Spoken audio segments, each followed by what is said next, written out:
O ito, isang minutong real talk lang. Bakit ba kapag Diyos, Bible, at si Jesus ang usapan, naboboring ka, naiinip ka, nakukornihan ka? Eh yung buhay at lakas na meron tayo ay galing naman sa Diyos yan. Dahil ba napipigilan ka sa mga bagay na gusto mong gawin? Bisyo, alak, sigarilyo, babae, lalaki, sugal at kung ano-ano pa? Ayaw mong magpasakop. O di kaya iniisip mo na abala lang ang pagsunod sa Panginoon.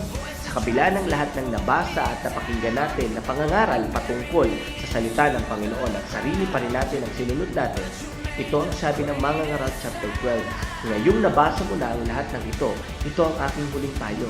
Matakot ka sa Diyos at sundin mo ang kanyang mga utos, dahil ito ang tungkulin ng bawat tao, sapagkat hahatulan tayo ng Diyos sa lahat ng ating ginagawa, mabuti man o masama, hayag man o hindi. Kaya maging matalino tayo sa pagpili ng mabuti at kalugod-lugod sa Diyos.